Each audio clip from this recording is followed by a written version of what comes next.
परम गुह्य ज्ञान। तो उसमें श्री भगवान क्या कह रहे हैं, इदं तु ते गुह्यतमं प्रवक्ष्याम्यनसूयवे ज्ञानं विज्ञान सहितं यज्ञात्वा मोक्षस्य शुभात्। श्री भगवान ने कहा, हे अर्जुन, चूंकि तुम मुझसे कभी ईर्ष्या नहीं करते, क्या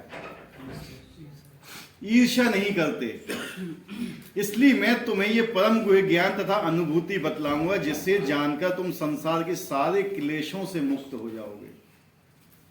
तो किसके लिए है ये गीता का ज्ञान, परम गुह्य टॉप सीक्रेट ज्ञान? किस व्यक्ति के लिए है? जो मुक्त होना चाहिए है, जो भगवान से ईर्ष्या और द्वेष नहीं रखता है। हाँ, वेरी गुड। जो भगवान से ईर्ष्या या द्वेष नहीं रखता। कौन कौन भगवान से ईर्ष्या रखता है? सब हैं? सब कोई सब रखते हैं ना। तो जिसको आज ये समझ में आ रहा है भगवत गीता का 9वां अध्याय, तो समझ लेना कि भगवान से द्वेष नहीं करता है। तो जिसको नहीं समझ में आएगा ना, तो 100% समझ लेना कि भगवान से द्वेष कर रहा है, क्योंकि भगवान स्वयं बोल रहे हैं। क्या लिखा है? श्री भगवान ने कहा। किसने कहा? श्री भगवान उवाच। भगवान ने कहा है कि हे अर्जुन, चूंकि तुम मुझसे कभी ईर्ष्या नहीं करते। अर्जुन क्या है? भगवान से कभी ईर्ष्या नहीं करते, प्रेम करते हैं वो। इसलिए मैं तुम्हें परम गुह्य ज्ञान तथा अनुभूति बतलाऊंगा जिससे जानकर तुम संसार के सारे क्लेशों, सारे क्लेश मतलब क्या होते हैं? दुख, दुख, ठीक है, इनसे मुक्त हो जाओगे। तो ज्यों ज्यों भक्त भगवान के विषयों में अधिकाधिक सुनता है, क्योंकि वह आत्म प्रकाशित होता है भगवान के विषय में सुनने से। और जो भगवान के विषय में नहीं सुनेगा, उसके अंदर प्रकाश आएगा नहीं, मतलब ज्ञान आ ही नहीं सकता है। ये श्रवण विधि श्रीमद् भागवतम में इस प्रकार अनुमोदित है।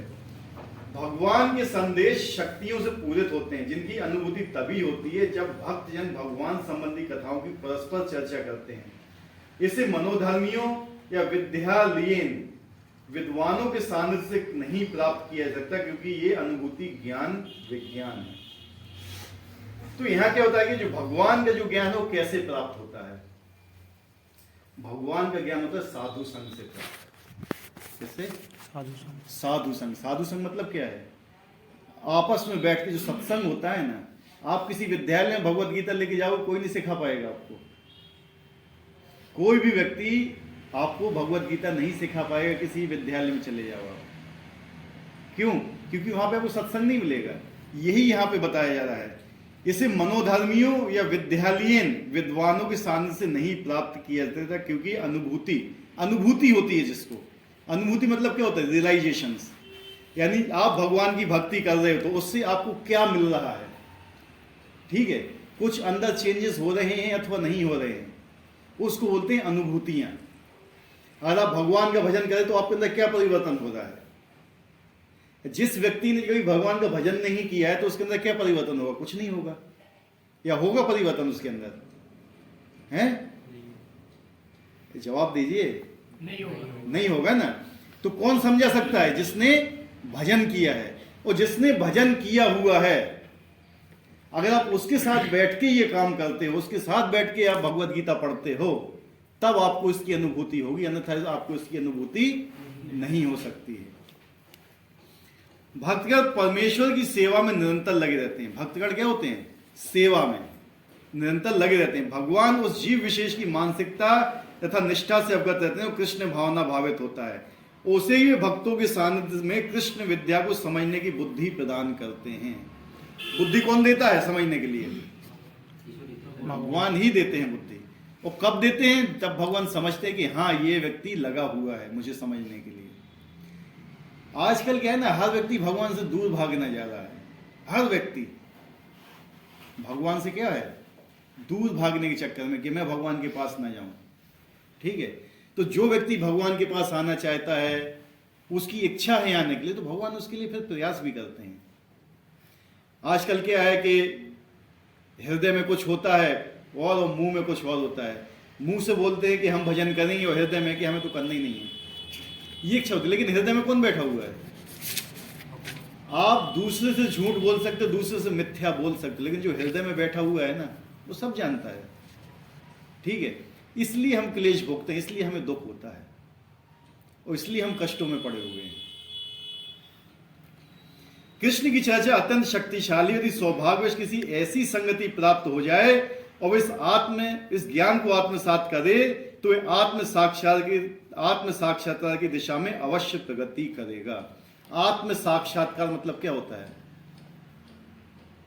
अपनी आत्मा के साक्षात्कार होना, आत्म साक्षात्कार। अपने बारे में ही साक्षात्कार मतलब क्या होता है? साक्षात्कार का मतलब क्या होता है? हाँ, वेरी गुड, इंटरव्यू। इंटरव्यू सही वर्ड बोला माता जी ने। साक्षात्कार मतलब होता है इंटरव्यू। आत्म साक्षात्कार मतलब क्या है? खुद से अपना इंटरव्यू, मैं कौन हूं, मैं कहाँ से हूँ?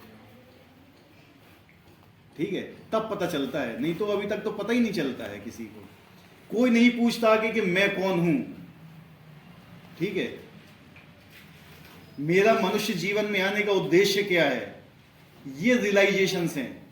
ये हमारे क्वेश्चंस होना चाहिए कि मुझे मनुष्य जन्म क्यों मिला हुआ है। ऐसे प्रश्न तो आते ही हैं, लेकिन उनका उत्तर मिलेगा ना। लेकिन क्या है ना, भगवान आपको रास्ता, आपके अंदर अगर ऐसे प्रश्न आए हैं तो भगवान ने आपको रास्ता भी दिखाया है। ये मत बोलना कि रास्ता नहीं दिखाया होगा। भगवान रास्ता भी दिखाते हैं कि आप जाइए, आपको आंसर मिलेंगे। आपके हृदय में अगर ऐसा आंसर आया कि मैं कौन हूं, ठीक है, मैंने जन्म क्यों लिया है, मैं कष्ट क्यों भोग रहा हूं और इन कष्टों से बचने का उपाय क्या है, ये 4 क्वेश्चन सबसे मेन है। अगर कोई मनुष्य जन्म में है, देखो कष्ट सबको होते हैं, चाहे वो जानवर हो, चाहे मनुष्य हो, चाहे देवता हो, कोई भी हो, कष्ट सबको मिलेंगे। लेकिन सोचता कौन है कि मैं कष्ट से बचूं? जानवर तो सोच नहीं सकता है। तो अगर आप ये सोच रहे हो कि मुझे कष्ट हैं और मैं कष्ट से बचने की नहीं सोच रहा हूं, तो मतलब क्या है? आप मनुष्य लेवल पे हो ही नहीं अभी। सबसे पहले तो मनुष्य लेवल पे आना पड़ता है इन सब चीजों की समझ ली। मैं कौन हूं, आत्म साक्षात्कार। वास्तव में कौन है आप, बताइए। उस परमपिता परमात्मा परमेश्वर की ही अंश है। अंश हैं। पहला चीज ये क्या है? आत्म साक्ष। मैं क्या हूं? भगवान का एक अंश। क्या वास्तव में मानते हैं? सिंपल बताना है, मतलब बैठे हुए हो भगवान के सामने, कहीं दूसरी जगह नहीं बैठे हुए हो, उनसे झूठ नहीं बोलते। क्या मानते हैं कि हम भगवान के अंश हैं? 0.1% भी नहीं। 75% की तो बहुत दूर बात होती है। आज 50% भी हो गए ना तो आज दंड धारण करके सन्यासी बन के घूमोगे, ठीक है। कोई भी नहीं मानता है कि मैं भगवान का अंश हूं। ये केवल कहने की है, केवल यहां तक है, अभी तक यहां तक नहीं पहुंचा है ये चीज। जिस दिन यहां पहुंच जाएगी ना, धारण कर लेगी मैं भगवान का अंश हूं, समझ लो आपकी रास्ता वहीं पक्की हो गई। बाइबल में बोला गया है कि अगर आपको एक राई के दाने के बराबर भगवान के ऊपर विश्वास है ना, तो आप पहाड़ को कह दो कि यहां से उठ के यहां चला जा, उठ के चला जाएगा। इतना भी विश्वास नहीं है हमें भगवान के ऊपर, समझे। असलियत तो यही है। तो आत्म से मैं कौन हूं? मैं भगवान का अंश हूं। इस शरीर के अंदर रहने वाला कौन हूं? मैं आत्मा हूं। कितने लोग अपने आप को आत्मा मानते हैं? देखते सब शरीर से हैं। आत्मा कौन मानता है अपने आप को? इसलिए शील के ऊपर सबसे ज्यादा इसी चीज के ऊपर जोर देते थे, तुम ये शरीर नहीं हो। लेकिन तुम अपनी पहचान किससे कर रहे हो? शरीर से कर रहे हो, इसलिए शरीर में बंधे हुए हो। जिस दिन इतना ही समझ में आ गया कि मैं शरीर नहीं हूं, शरीर जब आप मानते हो कि मैं आत्मा हूं, मैं भगवान का, तो शरीर के हिसाब से क्यों काम कर रहे हो?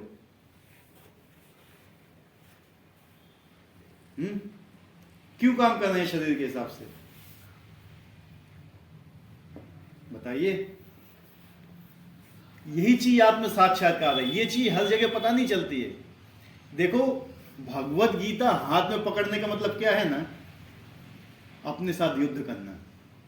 सबसे पहले अध्यात्म में आने के लिए अपने साथ युद्ध करना पड़ता है। अपने साथ युद्ध करने का मतलब क्या हुआ? क्या है अपने साथ युद्ध करने का मतलब? हाँ, इच्छाओं को मानना, मान सकते हैं, एक हो गया। अपने सवालों को खोजना है, अपने खोजना तो ये खैर अभी जो मन में जो प्रश्न आते हैं, अपने मन के साथ युद्ध करना। अभी आप अपने मन के वश में हो, इच्छाएं मन से ही आती हैं। अभी आप अपने क्या हो, मन के वश में हो। आपका शरीर कितनी चीजों से बना हुआ है? पृथ्वी, अग्नि, जल, वायु, आकाश, मन, बुद्धि, अहंकार। आपका शरीर बना हुआ है इन सब चीजों से, ठीक है। लेकिन आप ये सब नहीं हो, समझ रहे? ना तो आप पृथ्वी हो, ना आप जल हो, ना अग्नि हो, ना वायु हो, ना आकाश हो, ना मन हो, ना बुद्धि हो, ना अहंकार हो। आप क्या हो? एक आत्मा हो जो भगवान का अंश है। इसको बोलते हैं ज्ञान। और विज्ञान क्या है फिर? ये तो बोल दिया ज्ञान कि मैं शरीर नहीं, मैं आत्मा हूं। ये तो भगवान ने दूसरे अध्याय में बता दिया था, इसको परम गुह्य ज्ञान नहीं बोला गया है। ये तो आउटलाइंस है जस्ट, ठीक है। परम गुह्य ज्ञान तो आगे याद, 9th उसमें याद आया, ठीक है। ये भगवान ने आत्मा और परमात्मा ज्ञान तो दूसरे अध्याय में बता दिया कि तुम शरीर नहीं हो, तुम आत्मा हो। आत्मा के गुण बता दिए, सब कुछ बता दिए, परमात्मा का क्या है वो भी बता दिया भगवान ने, ठीक है। तो विज्ञान क्या है? ज्ञान मतलब आपने समझ लिया कि मैं शरीर नहीं, मैं आत्मा हूं। आप भगवान के अंश हैं, इतना ही है केवल। क्या है? इससे आगे भी कुछ है? क्या है? भगवान के बारे में जानना। आप भगवान के अंश हैं, मान लिया हमने, आप सही बोल रहे हैं, ठीक है। जरा इसके ऊपर मनन करिए जो हम क्वेश्चन पूछ रहे हैं। मतलब क्या होता है ना, जब वो होता है ना, जब दही को मथा जाता है तो क्या निकलता है? मक्खन निकलता है। लोग क्या कहते हैं कि अपने दिमाग में दही जमा के बैठे हुए हो, बोलते हैं ना, इसको मथो जरा तो क्या निकलेगा? निकलेगा, हैं? निकलेगा ना।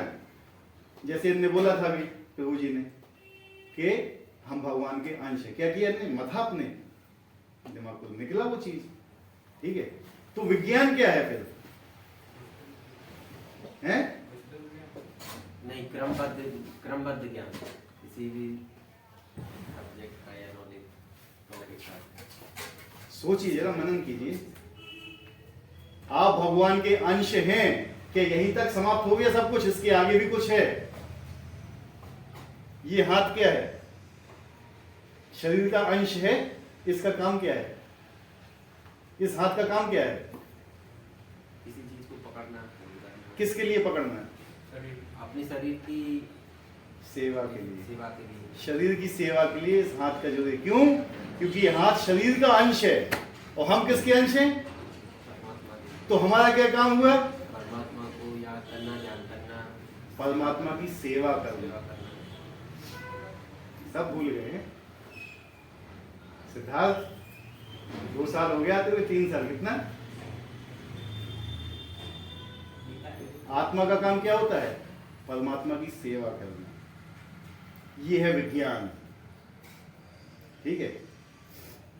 आत्मा सब कुछ समझ लेता, सब बता देता है कि आत्मा में शरीर नहीं, मैं आत्मा हूं, शरीर में नहीं आत्मा हूं। लेकिन यहां तक भी कोई नहीं समझ पाता है। लेकिन आप लोग इतना समझ लो कि मैं शरीर नहीं आत्मा, वो भी ठीक है। लेकिन आत्मा के स्तर पे भी काम कीजिए ना। फिर अभी तो बंधे हुए शरीर में है, शरीर की इच्छाओं से बंधे हुए हैं, ठीक है।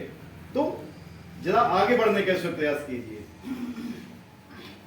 तो किसमें प्रगति होगी? आत्म साक्षात्कार की दिशा में वो अवश्य प्रगति करेगा।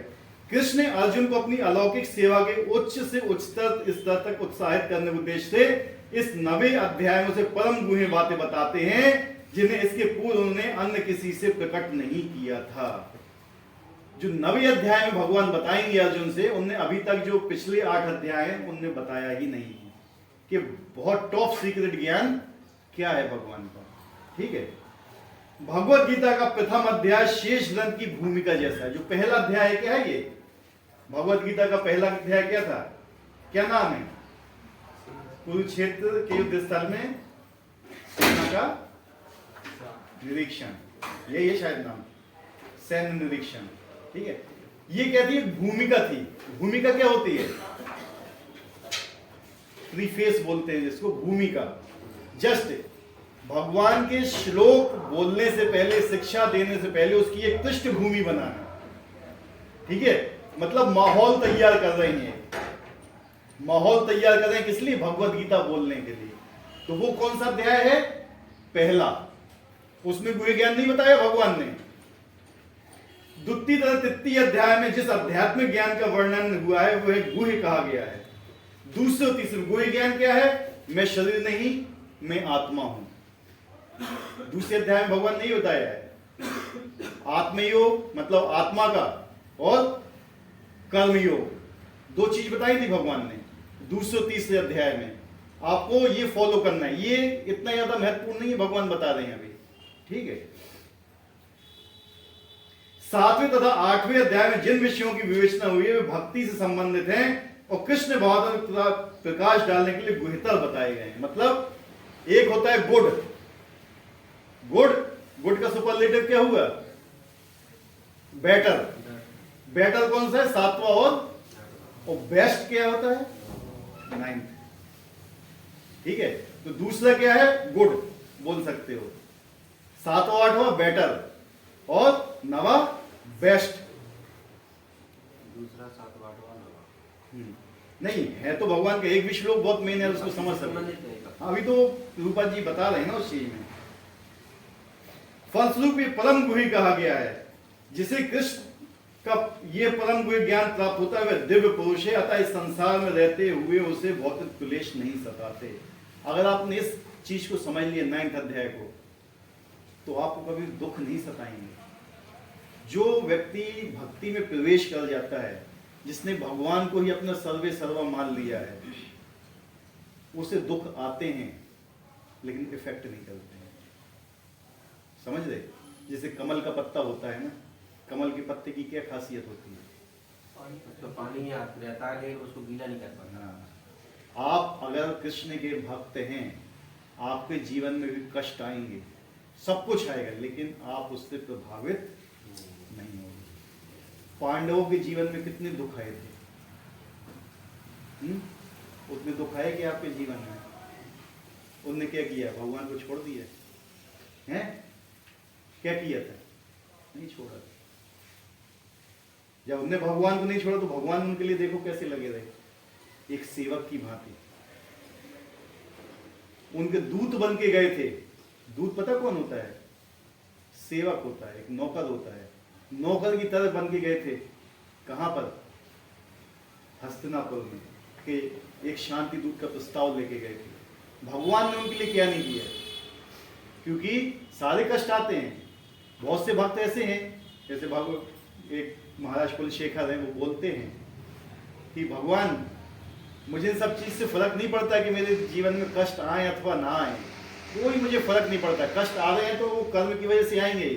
एक चीज है, क्या आपके जीवन में जो कष्ट आते हैं वो भगवान देते हैं क्या? हैं? कर्मों का फल है।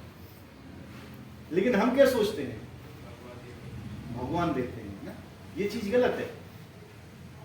कुछ होगा भगवान ने ऐसा कर दो, हमारा भगवान ने वैसा कर, और जो अच्छा हुआ वो भगवान ने नहीं किया, वो हमने किया है। ये होता है कृष्ण से ईर्ष्या करना। इसको बहुत सूक्ष्म ईर्ष्या बोलते हैं, पता है? कि आप कृष्ण का एहसान नहीं मान रहे हो। अगर कोई व्यक्ति आपके लिए अच्छा कर रहा है, बहुत अच्छा कर रहा है, ठीक है, और लेकिन आप उसको उसका रिस्पॉन्स नहीं दे रहे, तो मतलब क्या हुआ? कि आपको उसके प्रति प्रेम नहीं है। कौन माता पिता अपने बच्चे को सांस ला के देता है जीने के लिए? रोटी जरूरी है, सांस जरूरी है। कौन माता पिता अपने बच्चे को जल ला के देते हैं पीने के लिए? एक हफ्ते रोटी नहीं खाओगे तो जिंदा रहोगे, 2 दिन निर्जला रह जाओगे तो भी जिंदा रहोगे, 1 मिनट सांस नहीं मिलेगी तो चले जाओगे। कौन सी चीज महत्वपूर्ण है? सांस कौन देता है आपको? कभी सोचते हैं इस चीज के बारे में? कभी मनन किया इस चीज के बारे में कि हमें सांस कौन दे रहा है? भगवान आपके लिए किस चीज की व्यवस्था नहीं कर रहे हैं? जरा सोचिए, इसको मनन कीजिए अकेले बैठ के। क्या चीज नहीं दे रहे हैं भगवान आपको? ऐसी कोई सी चीज है ही नहीं जो उन्होंने ना। क्या मानते हैं इस चीज को? नहीं, देखो, बात होती है समझने की और रियलाइज करने की। रियलाइज मतलब क्या है? अपने अंदर उसको मनन करो कि वास्तव में क्या है ये। हमें पता है हर चीज भगवान देते हैं, क्या हम मानते हैं इस चीज को भी भगवान दे रहे हैं? जब हम सब माता के पेट में थे तो भोजन कौन देता था हमें?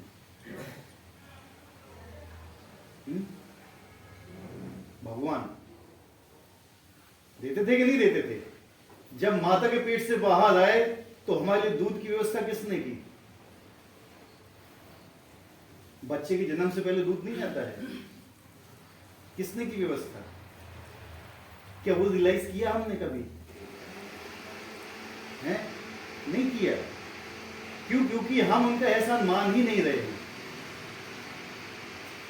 कि देखिए भगवान वास्तव में हमारे लिए क्या कर रहे हैं और हम भगवान के लिए क्या कर रहे हैं। इस चीज को सोचिए जरा कि हम कितना भगवान के समीप आ रहे हैं, भगवान हमारे लिए कितना कर रहे हैं।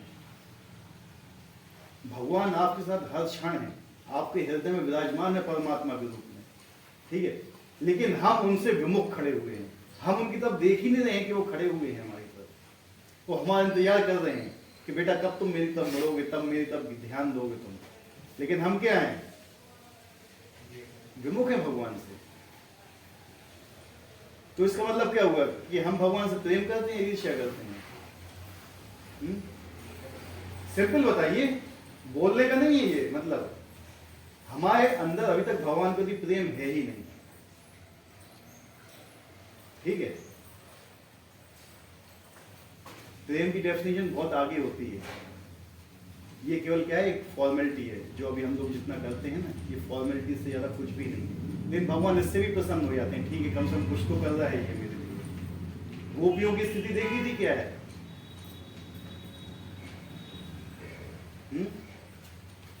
सब काम छोड़ के भाग जाती थी भगवान के लिए, ठीक है। अभी भी देखो, जो संसार में तो प्रेम नाम की चीज है ना, जो काम है ना, अगर किसी कोई लड़का लड़की से मिलने जाता है, लड़की किसी लड़के से मिलने जाती है, लड़के के पास कपड़े भी नहीं होते ना, तो मांग के जाता है वो पहन के कि भैया मुझे कोट पहन के जाना है, मुझे ये पहन के जाना है, मुझे वो कोई सेंट लगाएगा, फलाना करेगा, ठिकाना करेगा, कुछ ना कुछ लेके जाएगा। ये सुनो कि भगवान के पास आप ऐसे जाते हैं कभी? भगवान के पास जाएंगे जो सबसे पुराना घर में केला सड़ने वाला होगा वो लेके जाएंगे। ये जो बिल्कुल फटने वाला नोट होगा जो बाहर कहीं नहीं चल रहा, वो जाके दान पेटी में डालेंगे। यह सुनो, हैं? ये हकीकत है कि नहीं? मैं देखो 99% लोगों की बात बोल रहा हूं, 1% मुझे पता है कि आप लोग में से ऐसे नहीं है बहुत लोग, ठीक है, लेकिन ये जस्ट एक ऐसी चीज है कि मतलब ऐसा होता है। आप जिसको सबसे ज्यादा प्रेम करते हो, किसी को भी, माँ है जैसे अपने पुत्र को सबसे ज्यादा प्रेम करती है, पत्नी अपने पति को सबसे ज्यादा प्रेम करती है, उसके लिए क्या करती है वो? अगर पति को सुबह 5 बजे ट्रेन हो, जाना हो उसको कहीं पर, तो क्या करेगी पत्नी बताइए? हैं? करेगी नहीं करेगी? ये सुनो, आप लोग बताइए, हैं? करेंगी कि नहीं? ऐसे भूखे फेंक देंगे? हाँ या नहीं? करेंगे ना। लेकिन जब पता चला कि 4 बजे मंगल आरती है भगवान की, तब कहां जाता है प्रेम? है प्रेम भगवान के प्रति? इसलिए भगवान कह रहे हैं इस पहला श्लोक बहुत महत्वपूर्ण है कि अर्जुन, क्योंकि तुम मुझसे ईर्ष्या नहीं करते हो, इसलिए मैं तुम्हें परम गुह्य ज्ञान बता रहा हूं। परम गुह्य ज्ञान वही समझ सकता है जो भगवान के प्रति प्रेम है जिसके अंदर, या जो अगर है भी नहीं, हमारे अंदर नहीं है प्रेम भगवान के प्रति, लेकिन अगर हम डेवलप करना भी चाहते हैं तब भी भगवान हमारे स्वीकार करते हैं। है नहीं, मुझे पता ना हमारे अंदर है ना आपके अंदर है, बहुत लोगों के अंदर है भी नहीं, लेकिन अगर आपकी इच्छा है डेवलप करने की, अगर आपकी इच्छा भी है ना डेवलप करने के लिए भगवान के प्रति, तो भी आपको समझ में आ जाएगा। अगर हमारे प्रति भगवान के प्रति प्रेम होता तो आज हम यहां नहीं होते, चाहे हम हो चाहे आप हो, क्योंकि हम यहां पे आए हुए भगवान से विरोध करते हैं, ठीक है।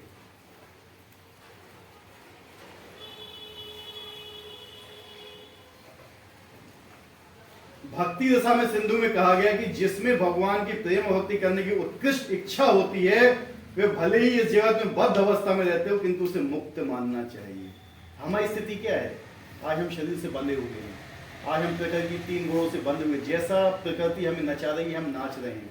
लेकिन अगर हमारे पास इच्छा है, क्या बोल रहे हैं प्रभुपाद जी यहाँ पे, कि जिसमें भगवान में की प्रेम भक्ति करने की उत्कृष्ट इच्छा होती है, इच्छा ही है अगर आपके अंदर कि मुझे भगवान के प्रति प्रेम उत्पन्न करना है, चाहे आप जिस कंडीशन में हो, तो वो व्यक्ति क्या है? मुक्त है। क्या है? मुक्त है। ठीक है, वो बद्ध अवस्था में नहीं है, वो मुक्त हो चुका है। इस प्रकार भगवत गीता 10वें अध्याय में हम देखेंगे जो इस प्रकार लगा रहता है वो मुक्त पुरुष है। आगे वाला 10वां अध्याय आएगा ना, 9वें के बाद। जो व्यक्ति लगा रहता है भगवान की सेवा में, भगवान की प्रेम और भक्ति में लगा रहता है, ठीक है, तो उसको मुक्त पुरुष मानना चाहिए। एक हस्बैंड होता है, पर घर का जो मेन मुखिया होता है, अपने बच्चों के लिए कितने कष्ट सहता है, वो अपनी पत्नी के लिए कितने कष्ट सहता है, ऑफिस में आके कितनी गालियां सहता है। सोच रहे क्यों सहता है? क्यों सुनता है इतनी गालियां? उसको अपने परिवार के प्रति प्रेम है। Yes no? चाहे जितनी भी गर्मी हो, भयानक गर्मी हो, माँ अपने बच्चों के लिए खाना बनाती है, चूल्हा जला के बनाई, चाहे जितनी गर्मी उसको लगे, क्या छोड़ देगी? क्यों बनाती है? प्रेम करती है उसको। जब तक प्रेम नहीं होगा ना, तब तक आदमी आगे नहीं बढ़ पाएगा। किसी भी चीज में देख लीजिए आप, आपको नौकरी से प्रेम है ना, इसलिए पढ़ते हो, इसलिए तो जाते हो स्कूल। किस लिए जाते हो स्कूल? किस लिए जाते हो स्कूल बताइए? हैं? इसलिए जाते हो ना कि मुझे क्या मिलना चाहिए? सर्विस मिलना चाहिए। क्या सर्विस मतलब क्या होता है? यहां भी सेवा के पीछे भाग रहे हो ना। इसलिए कहते हैं महान आचार्य कि सेवा तो आपको करना ही पड़ेगी, आपको सेवा करना ही पड़ेगी, क्योंकि आपका स्वभाव ही है सेवा करना। चाहे आप माया की सेवा करो या भगवान की सेवा करो, चॉइस तुम्हारे हाथ में है। आप तो माया की सेवा नहीं करोगे तो भगवान की सेवा करोगे, और भगवान की सेवा नहीं करनी चाहे तो माया तो तुमसे सेवा करा ही लेगी अपनी। वो तो यही चाहती है कि यार ये भगवान की सेवा में लगा है तो मैं इसको अपनी सेवा में लगा लूंगी, और माया हमें अपनी सेवा में लगाए हुए है। लेकिन जिस समय हम भगवान की सेवा में लगना चाहते हैं ना, फिर माया हमें छोड़ देती है कि जाओ अब तुम अपनी रियल स्थिति में आ गए हो कि तुम भगवान की सेवा को, अब भगवान की सेवा करो। कहते हैं ना कि भगवान के दरबार में नाचता है ना, तो संसार में नहीं नाचता है। तो क्या कि भगवान के सामने नाचेगा ना, नाचने का मतलब ये नहीं कि वो नृत्य कर रहा है। क्या हुआ नाचने का मतलब? जिसको भगवान नचाएंगे ना, उसको माया नहीं नचाएगी। समझ गए? नचाना मतलब है सेवा। सही बोला। अगर आप भगवान की सेवा में लगे तो माया को छुएगी नहीं। तो आपने भगवान की सेवा से भाग गए ना, तो देखना, महसूस करना कि आप किसी ना किसी की सेवा कर रहे हो उस समय। ठीक है, लेकिन सेवा तो आप करोगे। जो लोग घर में पूजा पाठ नहीं करते हैं ना, जिनका टाइम वेस्ट नहीं होता है, फॉरेन में बताया जाता है कि फॉरेन में लोग अपनी संपत्ति किसके नाम करते थे? कुत्ते के नाम करते थे संपत्ति। ठीक है ही नहीं उनके पास कुछ। हाँ, उन्होंने कहा ये वहां पे आप किसी को कुत्ते को कुत्ता नहीं बोल सकते हो। ठीक है, आपके ऊपर वो चार्ज लग जाएगा वहां पे। ठीक है, क्या है मतलब? अगर भगवान की सेवा नहीं कर रहा है, भगवान का क्या होता है इंग्लिश? इंग्लिश भगवान को क्या बोलते हैं? God, GOD। इसका उल्टा, जो भगवान की सेवा नहीं करेगा किसकी सेवा करेगा? सिंपल चीज है। अगर हम भगवान की सेवा नहीं कर रहे तो हमें कुत्तों की सेवा करना पड़ेगी। इतना याद रख लेना। ये श्रील प्रभुपाद जी बोलते थे, और वो हो रहा है आजकल के जमाने में। यहां पे जो लोग बैठे हुए कम से कम कुछ तो भगवान की सेवा कर रहे हैं, लेकिन इस समय जो यहां नहीं बैठा हुआ है, सोचो किसकी सेवा कर रहा है इस समय, है कि नहीं? कम से कम आप 1-2 घंटे भी तो भगवान की, ये कथा सुनना ही भगवान की सेवा है। भगवान के बारे में स्मरण करना भी भगवान की सेवा है। भगवान के लिए कुछ भी आप करो, भगवान की सेवा है। अगर हम नौकरी भी करेंगे ना, भगवान के लिए कर रहे हैं कि इससे जो हम कमाएंगे हम भगवान की सेवा में लगाएंगे, तो वो भी सेवा है। भगवान के झाड़ू भी मार रहे तो भी वो एक सेवा है। एक ब्राह्मण यहाँ करके आरती कर रहा है भगवान की, और एक शुद्ध व्यक्ति यहाँ पे झाड़ू लगा रहा है, दोनों में कोई अंतर नहीं है, दोनों में कोई भी अंतर नहीं है। वही सेवा हनुमान जी कर रहे थे, बड़े बड़े पहाड़ लेके, वही सेवा गिलहरी कर रही थी अपने शरीर के ऊपर रेत लाके डालने के लिए। भगवान ने दोनों को समान माना। क्यों? क्योंकि जो उसकी स्थिति है हनुमान जी की, जो उनकी शक्ति, वो अपनी शक्ति से काम कर रहे हैं, जो गिलहरी की शक्ति, वो अपनी शक्ति से गिलहरी काम कर रही है। जो तुम्हारी जो शक्ति है, जिस स्थिति में तुम्हें भगवान ने रखा है, चाहे आप अमीर हो, चाहे गरीब हो, चाहे ब्राह्मण हो, चाहे शूद्र हो, लेकिन आप अपनी स्थिति के अनुसार ईमानदारी से भगवान की सेवा कर रहे हो तो भगवान उसको 100% स्वीकार करते हैं। लेकिन ईमानदारी अंदर होना चाहिए। अगर आपके अंदर इतनी शक्ति है कि मैं एक पहाड़ उठा सकता हूं, लेकिन आप एक पत्थर उठा के रख रहे हो, ये क्या है? ये बेईमानी होगी, ये ईमानदारी नहीं है। भगवान ने जो आपको शक्ति दी है, क्या शक्ति वो तुम्हारी है? किसकी शक्ति है? किसने शक्ति दी हुई है तुम्हें? और लेकिन अगर तुम उस शक्ति को भी अपने इस्तेमाल में लगा रहे हो तो वो भी गलत है। हनुमान जी को शक्ति किसने दी? भगवान ने दी थी, तो उन्होंने उस शक्ति का इस्तेमाल किसके लिए किया? भगवान की सेवा के लिए किया। अर्जुन क्या थे? सबसे अच्छे तीरंदाज थे, सबसे अच्छे धनुर्धर थे। किसकी सेवा में लगाए उन्होंने? भगवान की सेवा में लगाए। जो भी आपके पास गुण है, वो कैसा भी गुण है आपके पास, अगर आप उसको भगवान की सेवा में लगा रहे हो तो वो भी भक्ति है। ऐसा नहीं कि केवल भगवत गीता पढ़ना ही या यहाँ पे जाके आरती करना ही। अगर आप अच्छा खाना बना लेते हो, बहुत अच्छा आपको आइडिया है, आप भगवान के लिए सुंदर प्रसाद बना के दो, भक्ति है वो। इसी तरह व्यक्ति 24 घंटे भक्ति में लग सकता है। आपके अंदर सिलाई बुनाई की अच्छी कला है, आप भगवान के लिए पोशाक बनाइए, वो भी भक्ति है। इसलिए 4 भाग बांटे थे, ब्राह्मण, क्षत्रिय, वैश्य, शूद्र। जो पहले मंदिर हुआ करते थे उनकी पूजा के लिए कौन हुआ करता था? ब्राह्मण। और जो वहां धन आता था वो उनकी रक्षा के लिए कौन होते थे? क्षत्रिय। जब ये अपनी रक्षा में व्यस्त रहेगा, पूजा पाठ में व्यस्त रहेगा, तो खाने पीने की व्यवस्था कौन करता था? वैश्य। कृषि, गौरक्षा और व्यापार, ठीक है। और जो और भी जो इन 3 चीज नहीं कर सकते थे वो कौन थे? शूद्र थे। तो 4 लोग लास्ट में किसकी सेवा में लग रहे थे? भगवान की सेवा में लग रहे थे। तो सारों को बराबर चीज मिलती थी। ऐसा नहीं कि ब्राह्मण को ज्यादा पुण्य मिलेगा, शूद्र को नहीं मिलेगा। लेकिन आजकल क्या कर दिए लोगों ने, ये हम भूलिए कि हम भगवान के अंश हैं। हम क्या है? ब्राह्मण, क्षत्रिय, वैश्य, शूद्र। कहां से आया है? शरीर से।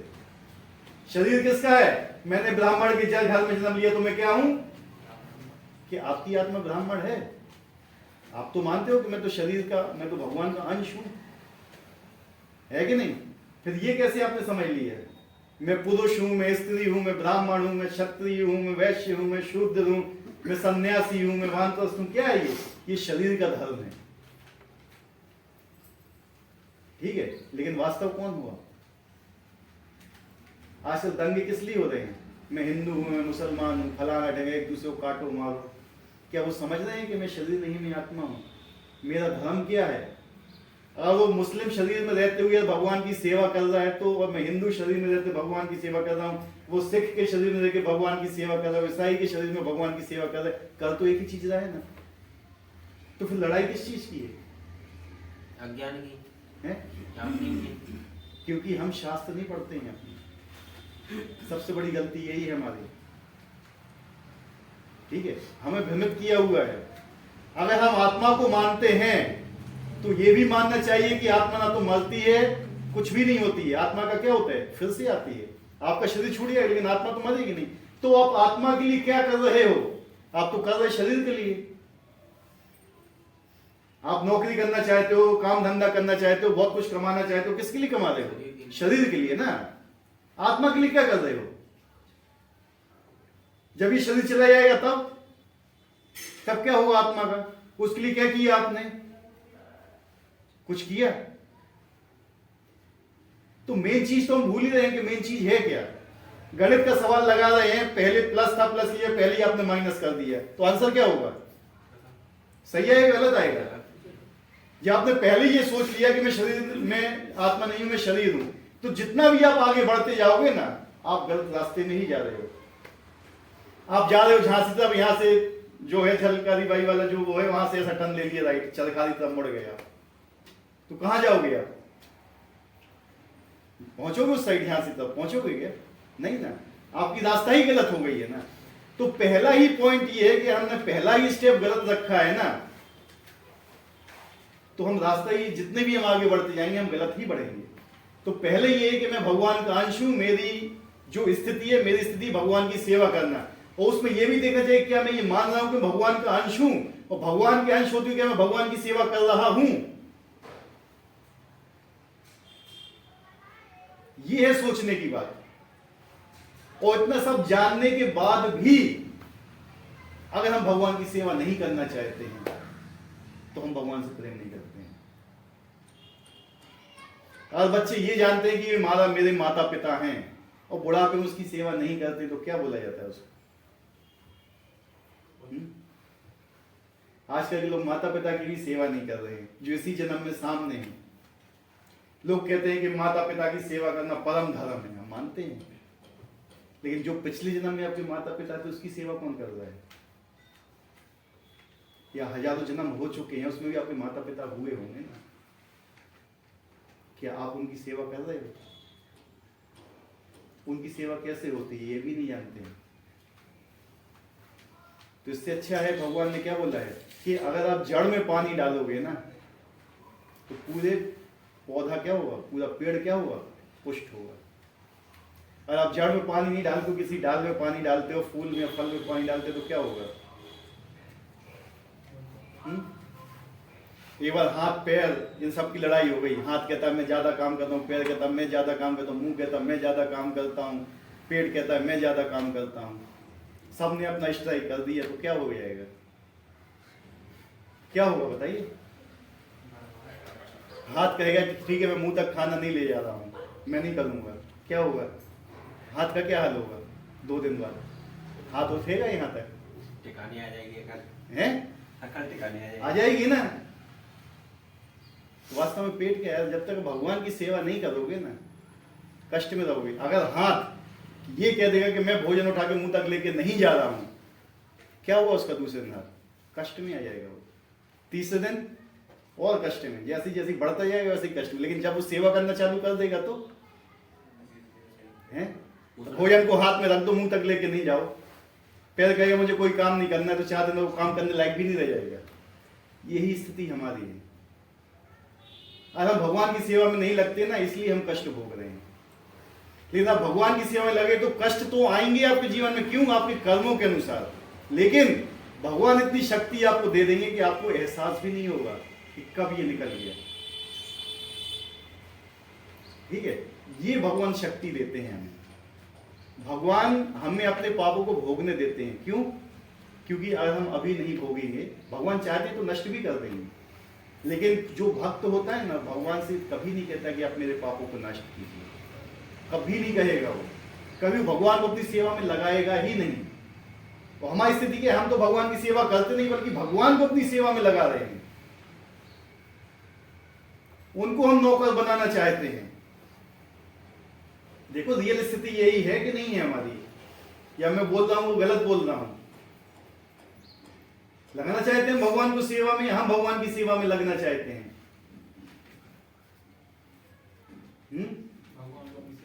लगना चाहते हैं कि नहीं? भगवान की सेवा में नहीं लगना चाहते हैं। माता पिता तुम्हें किसने दिए हैं? किसने दिए हैं माता पिता? भाई बहन। माता पिता और भाई बहन दोस्तों अपने आप बनाते हो। किसने दिया है? भगवान ने दिया है। अब भगवान बोलते तुम अपने माता पिता को छोड़ दो, हैं? तब दिया तो भगवान ने है ना, और भगवान छोड़ने बोलेंगे छोड़ दोगे? हैं? क्यों? दिया तो उसी ने है ना। और हमारे पास जो चीजें दी किसने है? हैं? कौन सी चीज यहां पे तुम्हारी है इस दुनिया में? सब चीज भगवान की दी हुई है ना। कोई ये बोल सकता है कि मेरी है? एक चीज बता दो यहां पे जो अभी आपके पास है वो तुम्हारी है? कुछ भी नहीं है ना, लेकिन फिर भी मानते हो कि मेरी है? हैं? अगर मैं जैसे ड्यूटी करता हूं बैंक में, मेरे पास 1 करोड़ रुपए रखा हुआ है, क्या मैं कह सकता हूं मेरा है? क्यों है? किसका है? तो ये जितनी भी चीजें किसकी हैं? भगवान की हैं। और हम उसमें कहते हैं कि मेरी है, ये तो मतलब क्या हुआ? आपकी तो है नहीं ना, आपका तो शरीर भी नहीं है, शरीर है ये आपका, वो भी नहीं है, यही भगवान की अमानत है।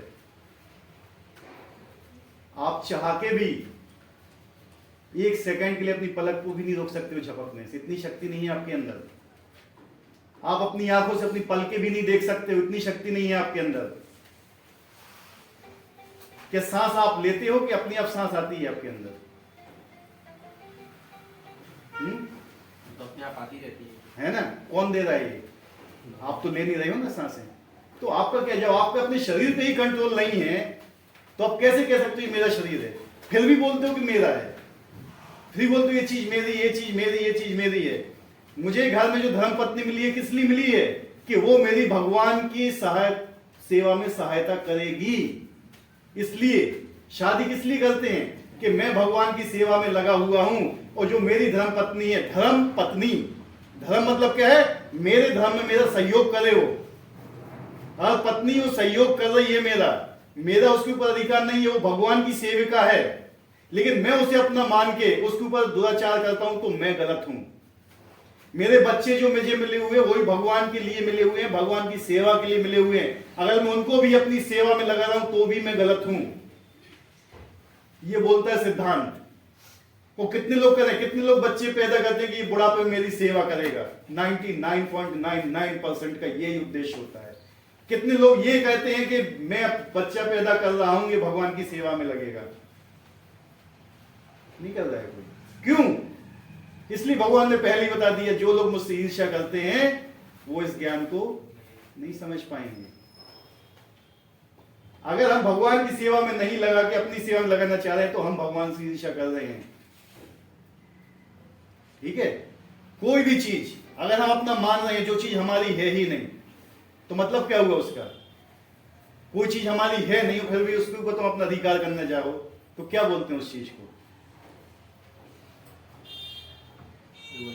चोरी बोलते हैं। सीधी हम क्या हैं? मेन चीज, सारा चीज भगवान ने दिया हुआ है और हम उस पर अपना अधिकार जमा रहे हैं, जबकि हमारा कोई भी अधिकार नहीं है। तो ये चीज समझो कि हम यहाँ पे किस लिए आए हैं, हम कौन हैं, क्या हैं, हमारी स्थिति क्या है। हमारी स्थिति केवल इतनी है कि यहाँ पे आए हुए हो तो जितनी जल्दी हो यहाँ से निकलो। एक बार फंस गए तो दोबारा मत फंसो। ये मेन चीज होती है। इसलिए भगवान हमें यहाँ भेजते भी, जाओ जरा मजा लेके। एक बच्चा होता है ना छोटा सा, जो प्रकृति के नियम में किसी को नहीं छोड़ता है। आप बच्चे को बोलोगे कि आग में हाथ मत डालना, वो डालता है, क्या होता है फिर? आग उसको छोड़ देती है, हैं? जलता है ना। लेकिन जब एक बार जल जाता है तो फिर नहीं डालेगा दोबारा। क्यों? उसको पता चल गया, सबक आ गया वो। लेकिन हम कितने करोड़ों जन्मों से यहीं आते जा रहे हैं, ले जन्म पे फिर जन्म, फिर जन्म, फिर जन्म, फिर जन्म, जन्म मृत्यु, जन्म मृत्यु। कितने लोगों को मृत्यु से भय लगता है? किसी को नहीं लगता मृत्यु से भय? कितनों को नहीं लगता है भय मृत्यु से? नहीं लगता है भय, बिल्कुल भय नहीं लगता मृत्यु से। कंट्रोल ही नहीं है अपना। वो बात नहीं है, मृत्यु से भय लगता है। जो भक्त होते हैं ना भगवान के, जिनको भगवान पर विश्वास है, उनको भय नहीं लगता है मृत्यु से, बिल्कुल नहीं लगता है भय। उनके लिए मृत्यु पता किस चीज के समान है? केवल आंखें बंद की तो जब आंखें खोली तो गोलोक में बैठे हुए हैं।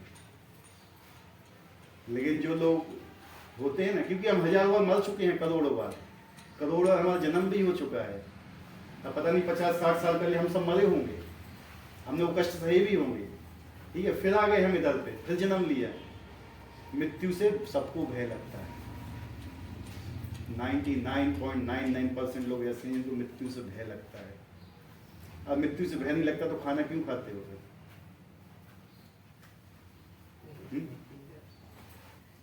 क्यों खाते हो? व्यक्ति से फैला होता तो यहाँ से कूद जाते हैं? बिना डरे। लगता है, ठीक है, लेकिन जो भगवान पर पूर्णतः आश्रित है ना, वो कभी मृत्यु से नहीं डरेगा। इस प्रथम श्लोक का विशिष्ट में थे इदम ज्ञानम, ये ज्ञान शब्द शुद्धि शुद्ध भक्ति के गोता के जो 9 प्रकार के श्रवण कीर्तन स्मरण पाद सेवनम अर्चनम वंदनम दास साख्यम आत्मसम, ये भक्ति के 9 तत्व हैं। क्या है? जिससे भक्ति शुरू होती है। श्रवण, सुनना सबसे पहले चीज होती है। श्रवण क्या होता है? सुनना। भक्ति कैसे आती है? सुनने से आती है, देखने से नहीं। हमारे यहाँ के धोखा दे देते हैं, ठीक है। भक्ति के 9 तत्वों का अभ्यास करने से मनुष्य आध्यात्मिक चेतना कृष्ण भावना मृत तक उठ सकता है। इस प्रकार जब मनुष्य का हृदय भौतिक कलमश से शुद्ध हो जाता है तो वह कृष्ण विद्या को समझ सकता है। जब हृदय शुद्ध होता है, जब तक हृदय गंदा है तब तक शुद्ध ज्ञान हृदय में नहीं आएगा। और हृदय शुद्ध करने के लिए हम क्या करते हैं? हरे कृष्ण महामंत्र का जाप। अगर आप माला जाप नहीं करोगे सही से, अपराध रहित होगे, तब तक आपका हृदय शुद्ध नहीं होगा। जब हृदय शुद्ध नहीं होगा तो ये ज्ञान आ ही नहीं सकता है आपके अंदर, ठीक है। इस वजह जब मनुष्य का हृदय भौतिक कल में शुद्ध हो जाता है, वो कृष्ण विद्या को समझ सकता है। केवल यह जान लेना कि जीव भौतिक नहीं है पर्याप्त नहीं होता।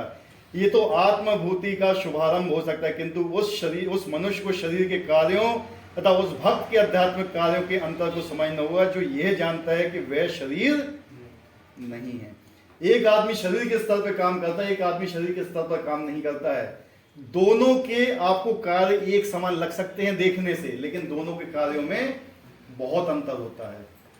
एक चाकू, समझना है, उदाहरण दे रहा हूं मैं।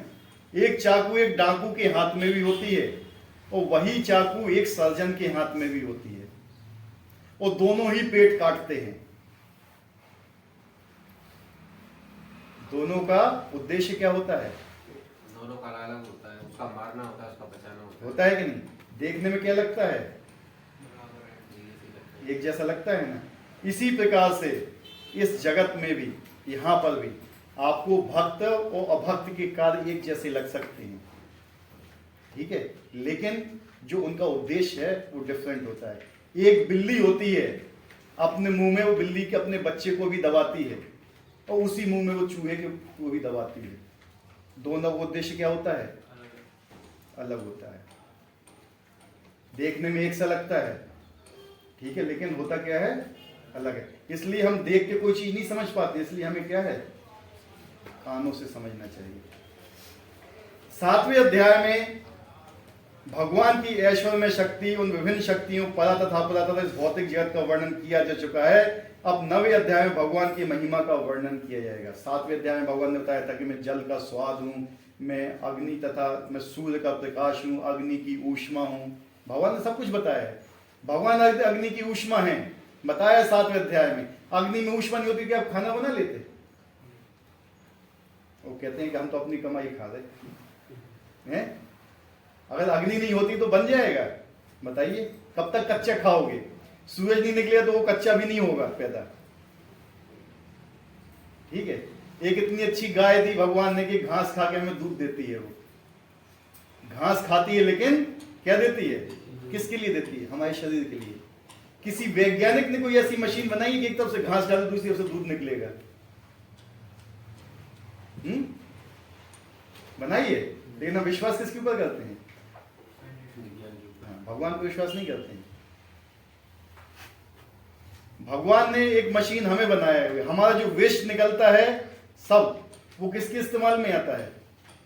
पेड़ पौधों के। 100% मुंह से CO2 निकलती है, शरीर से और भी वेस्ट निकलती है, किसके काम आती है? खाद बनती है। और जो उसका वेस्ट निकलता है वो हमारे खाने के काम आता है। कहीं बर्बाद जाता है? फिर मनुष्य इतनी भी चीज बनाता है, देखो हर चीज बर्बाद जाती है। पॉल्यूशन कितना हो गया? इसी चीज में हो गया है, लेकिन फिर भी हम उसके ऊपर विश्वास करते हैं, भगवान के ऊपर विश्वास नहीं करते हैं। इस श्लोक में अनसुवे शब्द भी अत्यंत महत्वपूर्ण है। सामान्यतः बड़े से बड़ा विद्वान भाष्यकार भी भगवान कृष्ण से ईर्ष्या करते हैं। क्या बोला है? बड़े से बड़े साइंटिस्ट तक भी भगवान से ईर्ष्या करते हैं। यहां तक कि बहुश्रुत विद्वान भी भगवत गीता के विषय में अशुद्ध व्याख्या करते हैं। बहुत से ऐसे मिल जाएंगे जो भगवत गीता की विशुद्ध व्याख्या कर देंगे। चूंकि वे कृष्ण के प्रति ईर्ष्या रखते हैं, अतः उनकी टीकाएं व्यर्थ होती हैं। अगर आप भगवान से प्रेम नहीं करते हो तो भगवान का गुणगान आप कर ही नहीं सकते हो। गुणगान उसी का होता है जिसके लिए आप प्रेम करते हो। जिससे आप प्रेम नहीं करते उसका गुणगान आप कर भी नहीं पाओगे।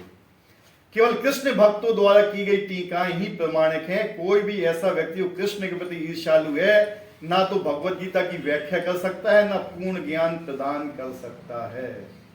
पूर्ण ज्ञान प्रदान नहीं कर सकता है वो, जिसको भगवान से प्रेम नहीं है। जो व्यक्ति कृष्ण को जाने बिना उनके चरित्र की आलोचना करता है वह मूर्ख है। आजकल लोग क्या कहते हैं, और न तो 1000 जन से ब्याह करो, तो यही बोलत ना, 1000 कितनी रानियां थी उनकी? 16,108 रानियां थी। भगवान देखो तो 16,108 से ब्याह कर लो, ठीक है। उनको देखो रासलीला रचाते थे वो गोपियों के साथ रात को 12 बजे वहां पे जंगल में बुला के। भगवान के ऊपर क्या करते हैं? कमेंट करते हैं। क्यों? जानते ही नहीं है कि वो कर क्या रहे हैं। माखन चुराते, हाँ, चोरी करते, ऐसे कोई बहुत चीज बोलते हैं। इसका मतलब क्या होगा? अज्ञान। अज्ञान क्या? वो अज्ञान तो है ही। अगर कोई आदमी ये भी जान ले कि मैं अज्ञानी हूं, ठीक है, तो भी उसको जानना चाहिए ना। जानना भी नहीं चाहते हैं। अगर मुझे ठीक है, आप लोग के अंदर इतनी अच्छी क्वालिटी, आप भगवत गीता को नहीं जानते हो, कम से कम एक्सेप्ट तो कर दे। ये आपके अंदर कितना अच्छा गुण है आप लोगों के अंदर, कि आपके अंदर ठीक है आप नहीं जानते लेकिन आप जानना चाह रहे हो। भगवान इसी चीज को देखते हैं कि इस व्यक्ति के अंदर क्या है, इच्छा है मुझे जानने के लिए, तो भगवान भेजते हैं। फिर ये भी एक बहुत बड़ा गुण होता है। लेकिन लोग तो क्या है, जानना भी नहीं चाहते कि ना तो मुझे आती है ना मुझे जानना है, जो है वो मैं ही हूं, मुझसे आई कुछ है नहीं। ये लोग क्या होते हैं? ईर्ष्यालु होते हैं। जो व्यक्ति कृष्ण को जाने बिना उनके चरित्र की आलोचना करता है वह मूर्ख है। अतः ऐसी टीकाओं से सावधान रहना चाहिए। जो व्यक्ति ये समझते हैं कि कृष्ण भगवान है और शुद्ध तथा दिव्य पुरुष हैं, उनके लिए अध्याय लाभप्रद होंगे। कृष्ण को जानने के लिए सबसे पहले उनसे प्रेम करना पड़ता है, उनको जानना पड़ता है। जानोगे कैसे? ये टीका या टीका है, इसका क्या? टीका मतलब व्याख्या होती है। व्याख्या, टीका, ठीक है। कृष्ण को जानने के लिए क्या करना पड़ेगा?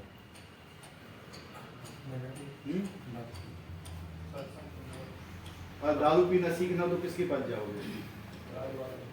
हैं? जो पीते होंगे, अपने आप सीख जाओगे, कुछ करने की जरूरत नहीं पड़ेगी। और भगवान के बारे में सीखना है तो जाना पड़ेगा ना। Yes no? Engineering college, engineer बनना है तो इंजीनियरिंग कॉलेज में जाना पड़ेगा ना। इंजीनियरिंग के विद्यार्थियों से शिक्षा लेना पड़ेगी ना, उनके साथ संग करना पड़ेगा। Yes no? तो जब कृष्ण के बारे में जानना होगा तो जो उनके भक्त हैं, देखो कितने महान महान भक्त बैठे हुए जिनने ये हमारे तक पहुंचाई है। उनकी जिंदगी के बारे में देखो, उनने कैसे ये सब चीज प्राप्त की है। जो आप ये ज्ञान प्राप्त कर रहे हो ना, अगर ये आपको प्राप्त होता है तो समझ लो इसमें आज से कितने 12 करोड़ साल पहले जब ये सूर्यदेव को ज्ञान दिया गया था, इतना पुराना ज्ञान है ये, 12 करोड़ वर्ष पहले का। यानी 12 करोड़ साल का एक्सपीरियंस आपको इसी लाइफ में आ जाएगा। नहीं तो एक आदमी 50 साल का एक्सपीरियंस भी अपनी लाइफ में यूज नहीं कर पाता है। आप ये भगवत गीता पढ़ रहे हो, जो भगवान का विज्ञान है, जो भगवान ने बोली, भगवान तो अनंत हैं, अनादिकाल से हैं, और भगवान की वाणी का भी कोई अंत नहीं है। ये अनंत ज्ञान है, इसके आगे कहीं कुछ नहीं टिकता है। जहां पे ये भगवत गीता रखी भी रहती है ना, वहां भी कोई कलमश प्रवेश नहीं करते हैं। भगवत गीता रखने मात्र से, तो जब आप पढ़ोगे तो बहुत बड़ी बात है। आजकल के लोग क्या कहते हैं, भैया घर में भगवत गीता नहीं लाना चाहिए, लड़ाई होती है। वो जानते ही नहीं है ना कि क्या चीज है ये, वास्तव उद्देश्य क्या है। लोग लेना ही चाहते, छूना तक नहीं चाहते हैं भगवत गीता को। यहाँ पे हमारे लोग नीचे जब भगवत गीता लोगों को देते हैं ना, तो छूना तक नहीं चाहते, भैया नहीं हमें नहीं छूने। उनके पाप इतने अधिक होंगे कि वो स्पर्श तक नहीं, स्पर्श मतलब नहीं, इसकी इतनी शक्ति है ना। वो क्या कहावत है, भूत पिशाच निकट नहीं आवे, हनुमान जब नाम सुनावे, महावीर जब नाम सुनावे। ठीक है, चौपाई है ना, जहां राम का नाम होता है ना वहां भूत पिशाच पास नहीं आते हैं। और जहां ये होता है ना, यानी उनको उसको छूने से भी डर लग रहा है, तो समझ लो क्या है यार, हैं छू भी नहीं सकते हैं। शील को जीते हैं, तो उसको छू भी लेना तो उनकी स्वीकृति बन जाएगी, लेकिन लोग छूना भी नहीं चाहते हैं। वो अंत में छूते हैं, हैं? लास्ट टाइम पे छूते हैं कि भाई वो गीता सुना दो, वो छूट जाएगा। जब ना तो काम करेंगे, ना आंखें ना मुंह काम करेगी, तो क्या फायदा इस चीज का। जब शरीर सड़ गया तो भगवान की सेवा लगा, वही है ना हमने बोला था, जब घर में केला सड़ गया, बदबू मान लिया, तो भगवान की सेवा लगा दी। जब तक ये शरीर सही था, जवान था, सब कुछ कर सकता, तो भगवान की सेवा में नहीं लगना है इसको। लेकिन जब वो बूढ़ा हो गया, चल नहीं पा रहा है, फला नहीं कर पा रहा है, ढिका नहीं कर रहा, तो भगवान की सेवा में लगना है। बूढ़े में क्या करते आदमी, अरे हमें कछु नहीं कर रहे, हम तो मंदिर में जाओ चाहते हैं, हमें नहीं लोहा जा रहे होते, खाएं पिए। जिंदगी भर क्या किया तुमने, कुछ किया भगवान के लिए? और यहां तक कि उन लोग को वहां पे ही बुला के रखते हैं ना, तो वहां पे भी लड़ाई झगड़ा करते हैं, किया हुआ है ऐसा। ठीक है, देखो जो आदमी इस लाइफ में लग गया ना, इस एज में, वो फिर कभी नहीं छोड़ेगा। लेकिन जो बुढ़ापे की एज का रहेगा, जैसे शिल प्रभुपाद जी ने बताया था, 35 वर्ष की आयु होती है। अब 35 वर्ष की आयु तक आप इसमें आ गए तो टिक जाओगे। अंत बहुत ही विरले पुरुष होते हैं कि जो टिक पाए यहाँ पे, वो नहीं टिक पाएंगे। उनको घर की चिंता ही सताती रहेगी कि उन्हें जिंदगी भर वही किया हो गया है। और आप जिंदगी भर भगवत गीता पढ़ोगे ना, तो लास्ट में भगवत गीता ही याद आएगी आपको। और जिस समय भगवत गीता याद आएगी तो भगवान का चिंतन भी आएगा। भगवान का चिंतन होगा तो परम धाम जाओगे। नहीं, जो घर से चिपका रहता है ना, तो घर से चिपकने वाला शरीर मिल जाता है उसको। कौन सा? छिपकली क्या होती है? चिपकी रहती है ना घर से, तो वही मिलता है उसको फिर शरीर। चिपके रहो घर से। और फिर जो जिनके लिए तुमने घर बनाया था ना, वही आएगा डंडा लेके फिर, और वही मारेगा फिर। ठीक है, तो ये स्थिति होती है। ये हम अपने आप से नहीं बता रहे, ये शास्त्रों में वर्णित थी ये सब चीजें। शास्त्रों में सब बताया हुआ है कि क्या स्थिति होगी, किसको कैसा शरीर मिलता है, गरुड़ पुराण में सब लिखा हुआ है शास्त्रों में। जो कम वस्त्र पहनते हैं, जो ऐसे ही घूमते हैं, उनको पेड़ का शरीर मिलता है। जाओ खड़े हो जाओ, खड़े रहो धूप में। जो मांस मछली खाते हैं उनको वैसे ही शरीर मिलता है। तुम्हें मांस खाने का ठीक है, खाओ। अब ना तुम्हें पकाना पड़ेगा ना कुछ करना पड़ेगा। जाओ कितना खा सकते हो खाओ। जंगल में कुत्ता बना देंगे, भेड़िया बना देंगे, सियार बना देंगे। अब पकाने की भी जरूरत नहीं है तुम्हें, खाओ। वैसे ही दे देते भगवान। तुम्हारी इच्छा है ना खाने की, भगवान की थोड़ी। भगवान कहते पत्तम पुष्पम फलम तोयम, कुछ भी दे दो मुझे, लेकिन प्रेम से दो। उन्होंने ये तो नहीं बोला लड्डू पेड़ा फलाना ठिकाना, ये तो नहीं बोला ना भगवान ने। क्या बोला है? पत्रम पुष्पम फलम तोयम। 9:26 निकाल लो, पता चल जाएगा। यही भगवत गीता है, इसी में ही भगवान ने बताया हैं। एक गिलास पानी भी दे दो, उसी में खुश हो जाते हैं वो। लेकिन प्रेम से दो उनको, शरणागत हो उनके। अगर आप प्रेम से कुछ भी चीज देते हो ना, भगवान स्वीकार करते हैं। प्रेम से विदुरानी ने कह दिया था भगवान को, इतना प्रेम था कि केला खुद खाती जा रही थी, छिलका भगवान, और भगवान छिलका भी खा रहे थे बिना वस्त्र के। हाँ। और वही दुर्योधन ने 56 भोग बना के रखते, भगवान ने देखा तक नहीं था उसकी तरफ। भगवान ने क्या कहा था जब दुर्योधन ने बोला कि आप मेरे यहाँ क्यों नहीं आए? भगवान ने कहा भोजन 2 जगह ग्रहण किया जाता है, या तो भूख लगी हो बहुत तेज, या फिर मेरा आपके प्रति प्रेम है, तो वहां पे भोजन ग्रहण किया जाता है। ना तो मुझे भूख लगी है, ना मेरा तुम्हारे प्रति प्रेम है। ये भगवान के शब्द थे।